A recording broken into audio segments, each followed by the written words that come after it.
All right, it's monthly report time. It's time for the streamer who can't read to try to read a bunch of words. Let's go. Very exciting. This month, I don't know what the level of fun will be in this. So hopefully it's fun, but we'll see. All right, so they started with AI features. I don't know. I'm just seeing that, like, NPCs, they want to have a more consistent combat experience. So as soon as I read something like that, I usually immediately ignore, because I don't think we can expect to have any sort of consistency until sometime after 4.0. I think everybody knows that, and I'm just... These are always so well written, and there's always so many things here. Like, this allows the designers to tailor combat experience to specific demands of the mission by deciding who is and isn't drawn into combat when it starts. It also allows them to cheat a behavior for situations where communication between group members would be expected via radio, preventing NPCs from doing a full first reaction when they would already know about the fight. It's like, oh, wow, you know? Spending a lot of time on things that the players won't see, but yeah. So I'm sure it'll be good, but it's we know we won't see it for a while. June saw the creation of a new team within the AI group, the Game Intelligence Development Tools team. Okay. Gigged.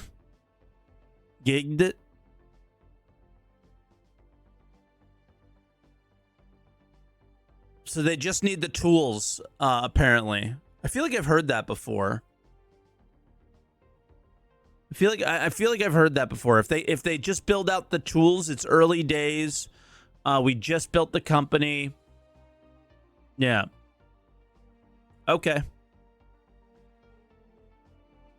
Then AI Tech. June saw AI Tech optimized part of the vision system used by the NPCs, which involved moving parts of NPC visibility check computation to the client. This will help when there are multiple players on the same server, giving improvements to reaction time and frame rate. Okay. I mean, that's a big one. That's what we want. They're also investigating better ways to synchronize AI data between servers and clients in preparation for server meshing. I feel like server meshing was, like, already supposed to, like, be pretty close to being here. Like, lots of tests going on. So that's depressing to read. On the ship AI side, functionality was added to point defense cannons that would allow them to track and shoot missiles. What? Has that not been a thing since Xenothreat began? I'm lost.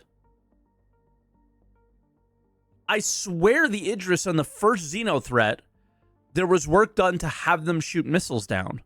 So you kind of had to overwhelm them with missiles to be able to actually hit them. But okay.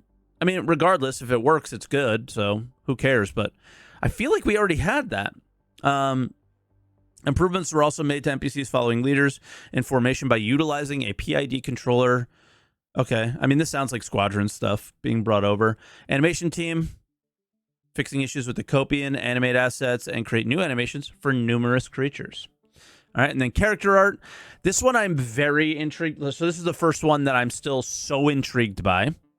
If you guys remember back to CitizenCon coverage, by the way, almost a year ago now, 250 days it's been. So only 100 more days. And we're basically back at CitizenCon. So it's already been 12 months or so, almost. Yeah, exactly. In June. But, they talked about legendary armor, rare armor, and then, like, vertical and horizontal progression within armor types, and then all sorts of different armor types. Utility armor, special armor, all sorts of things. But they didn't go into a lot of detail of what those would be. They're still not going into a lot of detail, unfortunately, about what those things would be. So here's what we get. The team progressed with 3 specialist armors, finalized the update to the utility armor, and supported requests for the character customizer. Art debt for looting items was worked on too. Not sure what that is. The character concept art team continued exploring designs for utility armors and completed handoff sheets for specialist armors, while the hair team kicked off new beards and hairstyles. So the only special armor that we have right now is any armor that has a dynamic crosshair on it. I don't know if that would be considered specialist or utility. I would have to look back at the CitizenCon panel to see. But that's the only example that we have now. But I know they want to do more specialization of that stuff in the future. So salvage armor, mining armor, exploration armor, EVA suits, that kind of stuff. So we'll have to see what are these things when we'll see them. I would say I am quite disappointed that we have not seen them yet. The only other thing that's close is the legendary armor that we got in, I believe, the most recent patch that you can see at any Dusters controlled outposts. It's, well, I don't think you see them every time. They're like a rare spawn, and you could just have so much ammo on your person. But with backpack reloading, I kind of negated the need for that. So anyway, ship art. This is a really short one, considering you would think it would be much longer. Because last month, I think they were talking about a bunch of ships they were doing. But anyway, the ship team progressed with the RSI Polaris, getting close to finishing the interior for the gray box review. Oof, okay. The exterior is heading to final content with the parallax occlusion mapping and lighting being completed. The RSI Zeus MK, or Mark II, I always just read it MK2, is approaching its final content review. Okay. 7 unannounced vehicles were worked on too. All right, so they just... Yeah, I think we're already starting to, because we're 100 days out. I think they're starting to hide things for CitizenCon now. 7 on yeah, because it's CitizenCon, then it's IAE, right, or whatever. Which one comes first? I'm trying to remember right now. Is it SitCon or IAE first? The egg, yeah. So SitCon first. So I imagine this is SitCon ships plus, or like around SitCon ships, plus IAE stuff. Yeah, IAE is November, so yeah, it comes second. 4 are approaching white box review stage, 2 are heading to gray box, and the last is nearly finished. I think we can assume the last is that saber they were teasing. Then community stuff, I always skip because it's like, oh, we spent money and went out to CitizenCon, or I guess this was literally a CitizenCon, the Chinese in Taipei bar citizens. But there were like 2,000 people here or something. Super ridiculous. And then core gameplay. All right, so we're here. Right away, a banger. For Maelstrom, the development... And the thing is, these are so technical, I do struggle to understand what's going on, but I'll do my best here, okay? For Maelstrom, the development team was recently published. The development stream was recently published. I was like, that doesn't make any sense. To the main internal branch. This provides a fresh set of features, such as a new unified mesh format grid with OC support per Maelstrom node for large vehicle destruction. So I guess that just means big vehicles can break now on their machines. It also provides tool to link gameplay events with destruction sequences, such as shatter, break, and integrity changes. Okay. Gameplay events. What would a gameplay event mean, and what would that entail? Maybe like in a mission. Maybe for example in like Xenothreat, a piece of the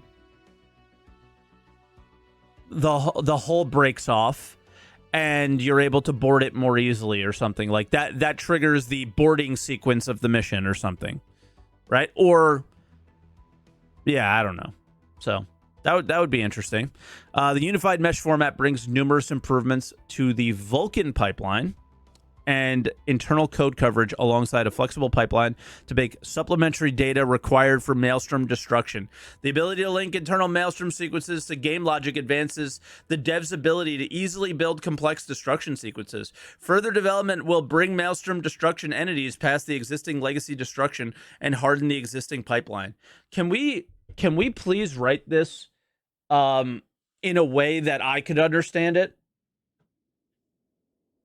So the average person probably could understand it, but have we read Spectrum? Have we read Reddit?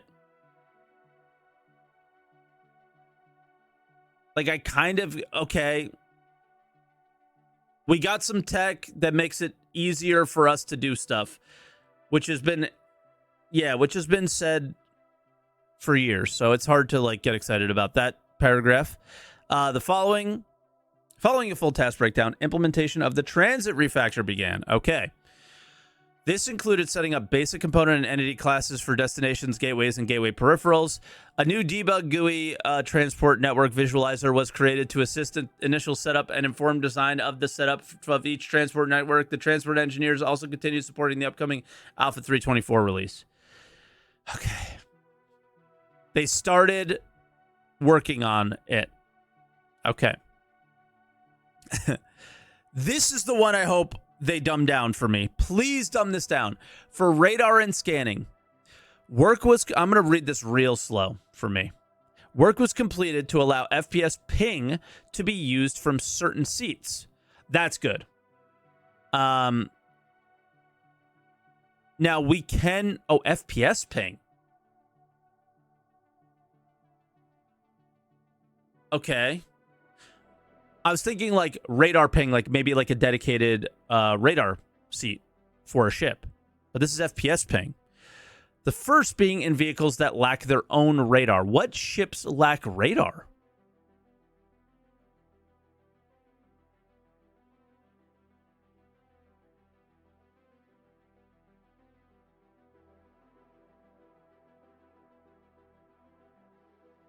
Ground vehicles?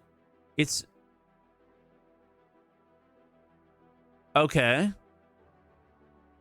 All right. We'll keep reading. Alongside this, the team resolved several issues when using an FPS radar within vehicle nodes to detect things outside. Work continued on the highlighting effect caused by FPS ping, with the devs now able to apply different colors for different factors, such as hostility. Okay. Several other parameters were added to highlight the effect to allow the fine-tuning of visuals, including fade, timeout, occlusions, fill, and outline. All right, I'm okay. I would like to use FPS ping inside my ship. So that makes sense, right? You want to know if somebody is in your ship. Cool. But yeah, I was hoping that was actual radar, like for the ships. But we'll see. Support began for new vehicle brackets, including nameplate and distance. New vehicle brackets. DJ, what's a vehicle bracket? I'm assuming it is like SaltEMike 500 meters. Like when you target somebody, what's on the UI? Target info. Okay, I figured. Just wanted to double check just in case. And parameters were added to control when and how they should show in different states, such as targeted and pinned. The removal of scan operator mode started too, which will be replaced with aim down sight scanning. Okay. I'm okay with this. But what the hell is that? Like, scan operator mode, I think the less operator modes, the better. Who wrote this? DJ, probably. I think the less operator modes, the better. So, that's cool. What the fuck is ADS scanning?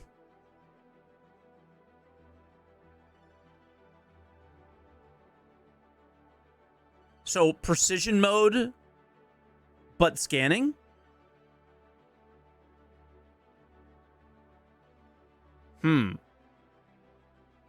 That makes sense. Probably directional scanning. Okay. Yeah, we'll have to see, but that's interesting. I like the idea. I definitely like the idea. I don't know if, think about how you're experiencing master modes now. And yes, you have the choice of like individual keybinds to get to the operator mode you want, or the cycling.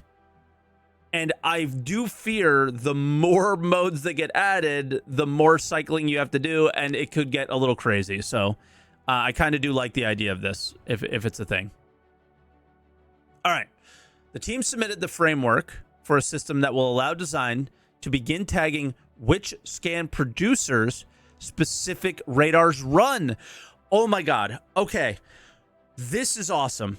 So this is something that was, I think somebody told me this like 5 years ago. Or this was said on an ISC, or I think it was called Around the Verse at the time.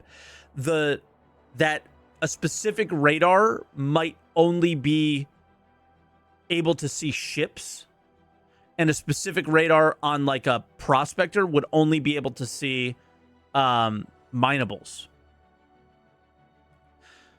I feel like every radar should be able to see ships. Personally, I think some should just do it better than others, right? Think about the only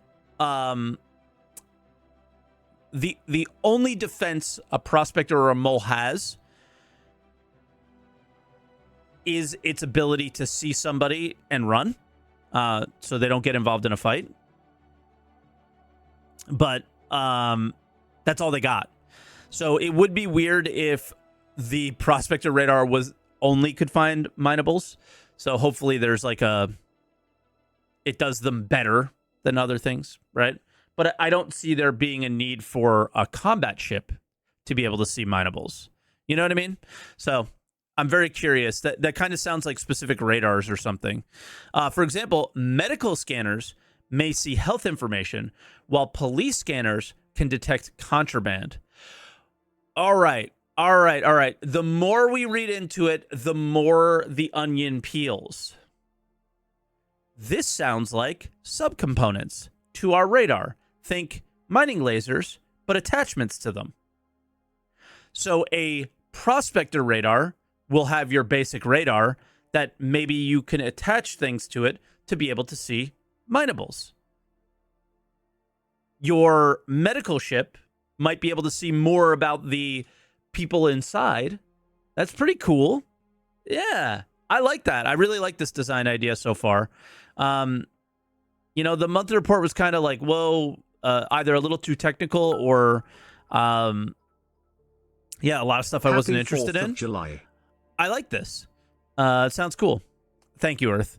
An improvement was made to the radar system, allowing faster scan speeds while maintaining performance.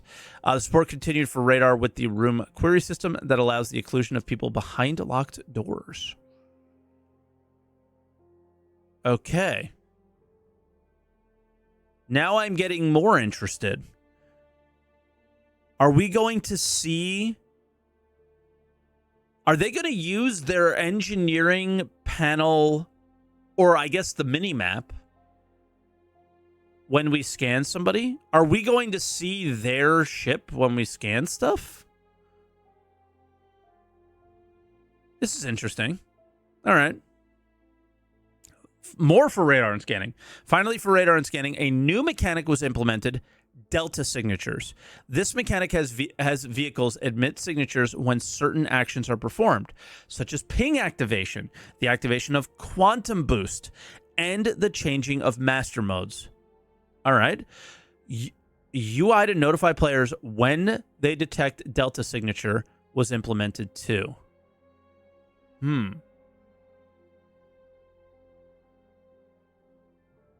I'm thinking here for a second. I'm taking a moment. Is this the thing that is going to remove 5,000 UI markers from our screen when there's a lot of people on the screen? And they'll only pop up They'll pop up more often when things happen. Probably not, because we need to be able to target people that are close to us, right? Yeah, it might be adding more. Why would I think that they would do anything to improve the UI? I'm stupid. I should just take it back. After playing Evo, why should I expect the UI to improve at all? That's dumb. That's dumb. My apologies. For Arena Commander, the team focused on the new front-end style, FPS Horde mode, and back-end support. The implementation of the front-end restyle is nearly complete, with the majority now utilizing the new style and art direction. Okay. I didn't know that there was a new style. What's wrong with what we have? Didn't they already do a new style? Several feature requests were sent to the service teams after review, including a way to query game module and mode population, and additional information for friends lists such as game mode and map. The current one is your programmer art. Oh, well, it's pretty good, but so you're telling me that the next one will just have holograms? That's my guess. The next one is going to be a blue hologram now that it's out of the devs' hands. Cool. For the FPS Horde mode, the team implemented subsumption missions alongside a way to define spawn wave data. Design will soon begin reviewing the map and marking it up for AI ahead of the spawn closet engineers becoming available post Alpha 324.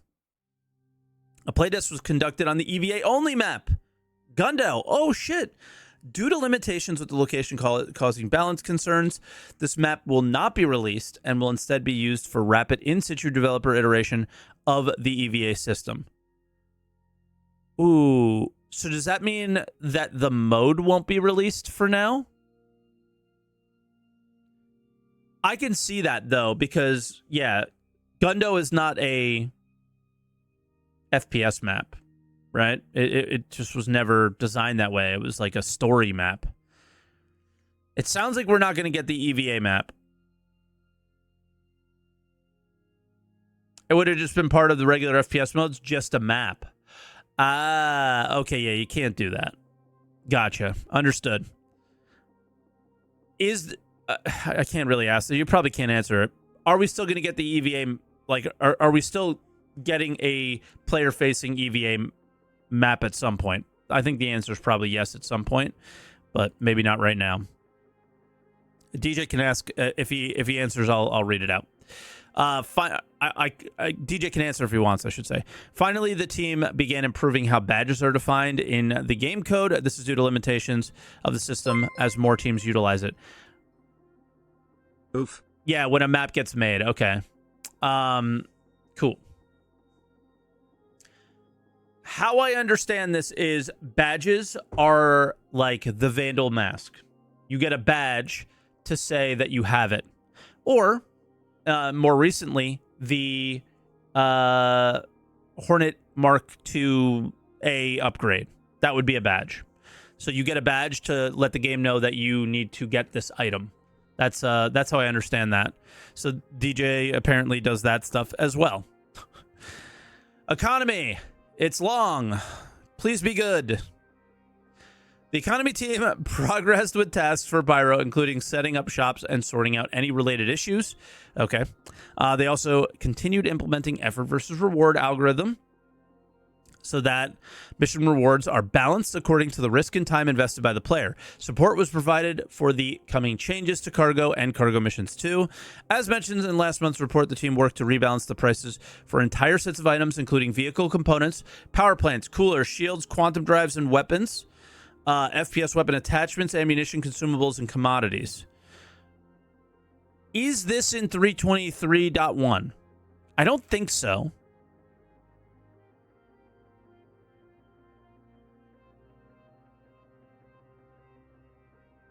But I hope so. But at the same time,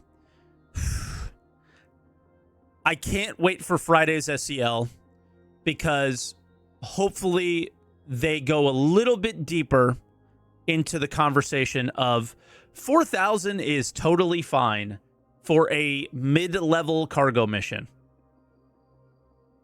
How much are we going to get paid for the low-level ones, right? That's not even a suit of armor. So the what we're used to is changing. And it's changing a lot. What does that mean? You know, and then meanwhile, again, I called them out for this. They fucked it up.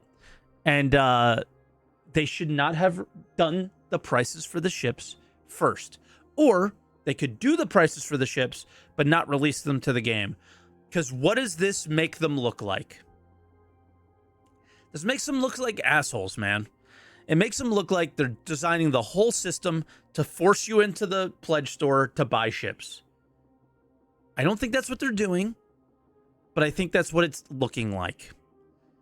You know, and yeah, in case you guys don't know, Jumptown, they halved the payout. They halved the payout at a location that was already not paying out sufficiently for the players for the risk. It's not good. It's not good. So it is a extremely weird situation that's happening right now because things are coming in pieces and we don't know what to think about them. I really want to see. Here's what we hope to see. Some ship components are quite expensive. And they should be because you can't lose them. What I would be excited to see is the price of ship components come down. I don't think they will, but I'm hoping here that we see the price of ship components coming down with the intention of us eventually losing them on destruction. Or with the intention of eventually losing them when they get damaged too much. Beyond repair. Which unfortunately they reverted that change more recently in the engineering update, which sucks. Or in the general game overall, I think. So we'll have to see. But fingers crossed there. I don't know. But that's what I hope to see. Because then what is crafting? What's the point? All that stuff if we're not replacing broken stuff and so on and so forth. But yeah, I think because they're piecemeal putting in all the economy stuff, it's making it's just creating a weird experience for the players as they're playing and seeing these things change, and it's not making sense to us. I'm sure it makes sense to them, and I trust them, but at the same time, I don't. The team's ongoing work involves a new economy for quantum and hydrogen fuel to ensure that refueling isn't a chore while maintaining the narrative feel of a large universe with unique economies spread across star systems. Whoa.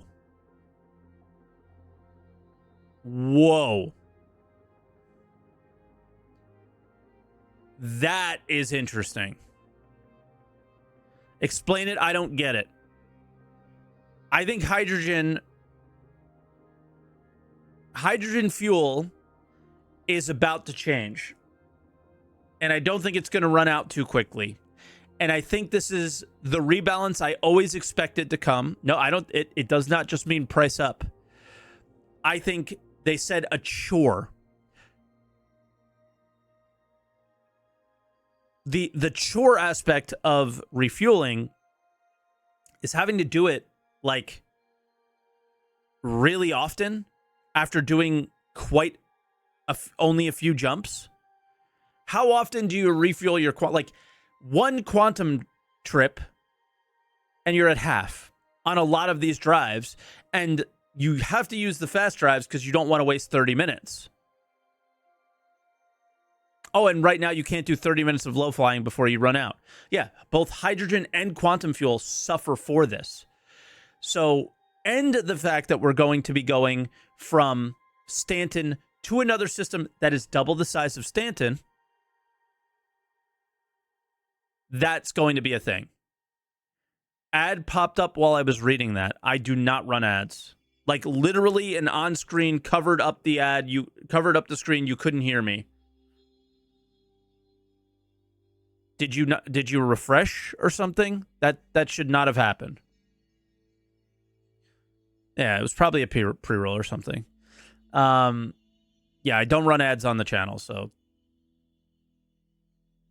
hopefully Twitch isn't starting to run them. Anyway, I only run ads on YouTube because YouTube ads are like skippable and all that stuff. But anyway, they're not as bad there.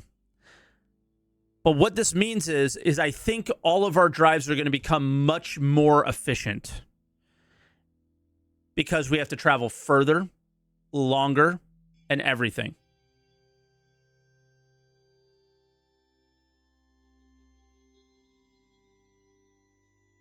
No, you get an ad every time you... So just for people who are watching this on YouTube, Twitch is the worst ad platform on any social media, period. And they basically offer streamers thousands of dollars to run ads during their stream all the time.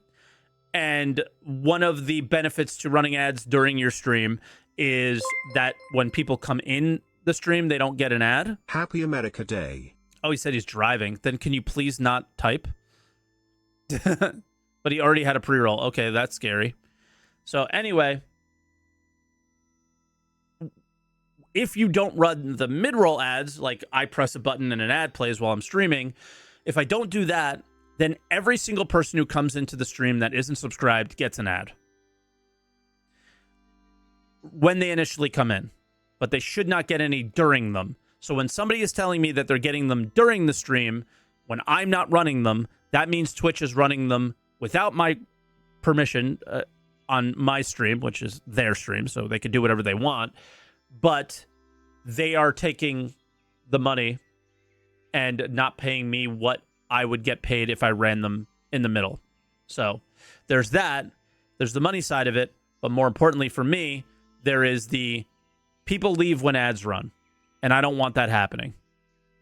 I don't like that. I don't want to do that. I never want to run ads on this stream until they force me to. And it sounds like they're forcing me to. So anyway, yeah, I think they're trying to make quantum and hydrogen fuel less of a chore, meaning refueling less often. But hopefully,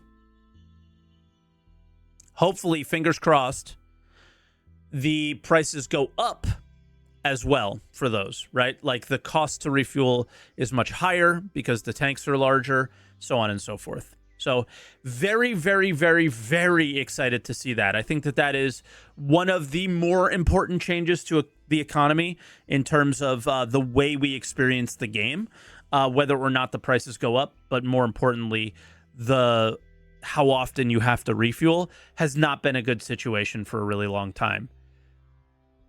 Now, somebody said it in Twitch chat. How do you save the Starfarer? How do you save the Starfarer? Well, unfortunately, they didn't mention something that I was hoping to see, and that is what we heard on Star Citizen Live last week. And that was that there are new commodities in 324, apparently. I haven't seen them yet. Called like hydrogen fuel and quantum fuel and ammo.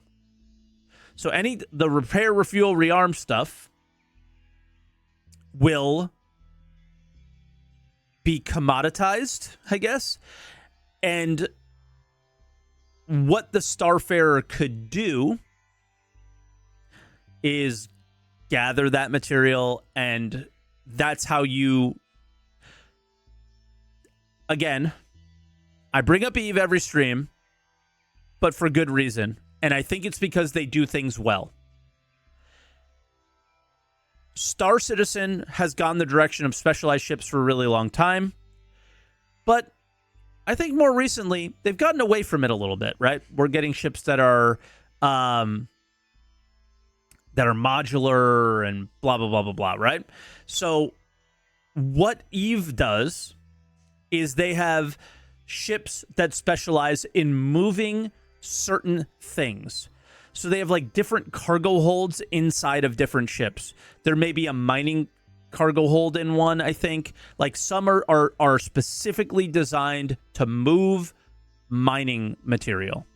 Some are specifically designed to move like big pieces for stations. Some are designed more recently The newest ships that came in the game are designed to move and have huge cargo holds for things called reagents. I don't even know what those are, but I know that that ship is specifically designed to move this new commodity. The only way I think they can save the Starfarer is, and unfortunately, I already think they've killed it, is we've seen liquid cargo containers. But my hope was that the Starfarer and maybe other versions of Starfarer-like vehicles would be ships that move liquid. That's what we thought the Starfarer was supposed to be. Maybe it's not now. But I was hoping. And that could be the only thing that can save it, maybe, is that it's a fuel transport. Maybe we can't transport fuel, or it's really dangerous to do so inside your ship, but it's not dangerous to do in the Starfarer. I don't know if you could tell, guys. I love the Starfarer. It doesn't need a complete back-to-front rework. Yes. But that is a ship that I just... I remember it was like my copium ship when I first started checking out the game, first started playing Arena Commander and stuff. I was like, man, I really want a Starfarer. I really want to, like, go to a gas giant, go to, like, scoop up the hydrogen or whatever, the gas, turn it into fuel and sell it to players or make money doing that. And then they've just gradually killed it over time. We had player-to-player refueling. They never supported it. And now it's like, what are we doing? You know? So, I don't know, but I want that to be really good.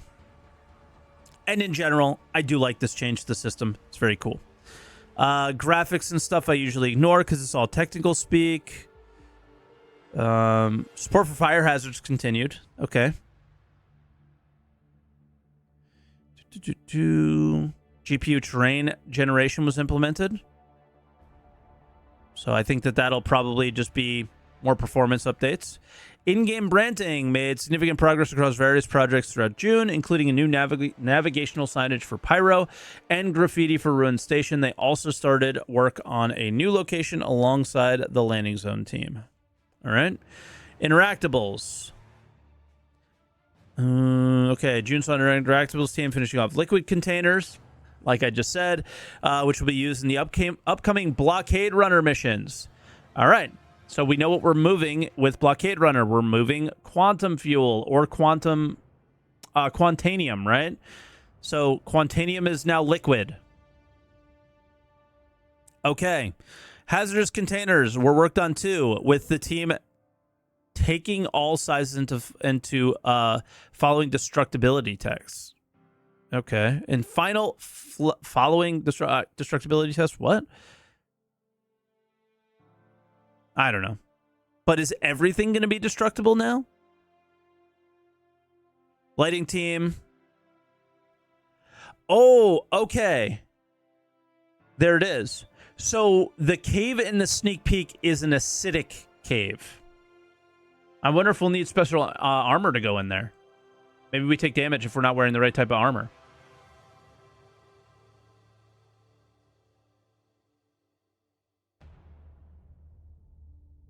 Okay. That's cool. Pyro station modules, now post locations. All right, lighting, landing zone. And the acidic cave archetype again. Narrative is supporting cargo gameplay, which included writing new mission text that nobody reads. The team also dedicated time towards Star System 1.0, diving deeper into the new content patch that it'll bring. Part of this will fall into narrative design, who further expand the presence of social AI in the universe. Additionally, narrative began building out the lore and mission text for a future large-scale event mission. Bro, can we stop doing these, please? Can we stop doing these and focus on the foundation first? Oh, that's a Copian. Yeah, that's a Copian there. I don't think that's a new creature. There's one there as well. I think they might have like different skin. Narrative has always been the marketing team, basically. Most of their stuff is marketing, branding, and all that stuff. So, I just I want mission givers, man. Online technology, social service backend overhaul.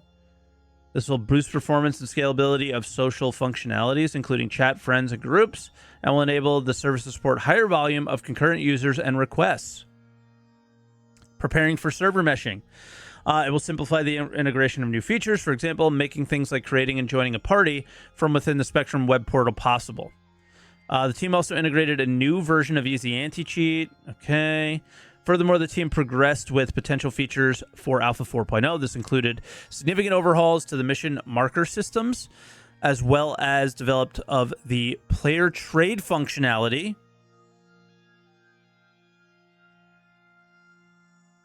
which aligned with the overreaching objective of achieving server meshing. What?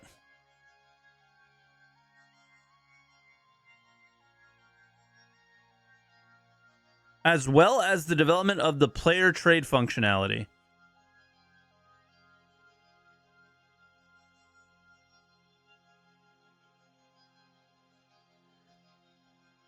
Bro, are they just talking about... Yeah, are they just talking about sending money across servers? Because you can already do that. It might have already been mentioned. I don't know.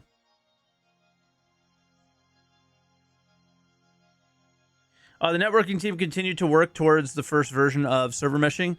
This included testing various configurations for the mesh and underlying cloud infrastructure while capturing critical performance information to help fine-tune and target bottlenecks. Okay, tech art and animation. Work progressed on the put on and take off initiative, which is close to completion. These animations will soon be integrated into the game and will significantly enhance the realism of character interactions and provide more engaging player experience. Several creatures for Alpha 4.0 were finalized too. Oh yes, I can't wait for things to do to take even longer than they already do.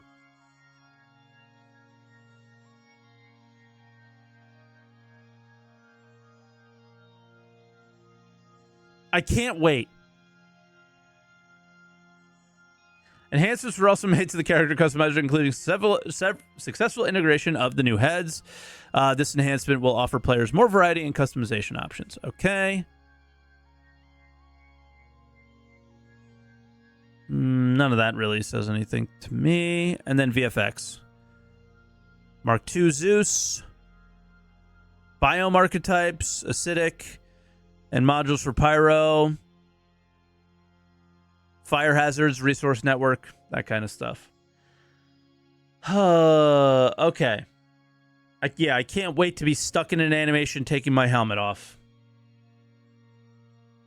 Yikes. That sucks. But overall, the cool stuff. They said player trade, but that probably doesn't mean anything. Maybe the new acidic caves matter. Economy stuff might be interesting. The changes to commodities, or the changes to components in your ship prices, as well as whatever they mean by refueling is a chore. Seeing what they do with that, I think, is going to be something that really, really sticks out. All this radar stuff is really interesting. Just can't wait to see it. Reading it is kind of hard.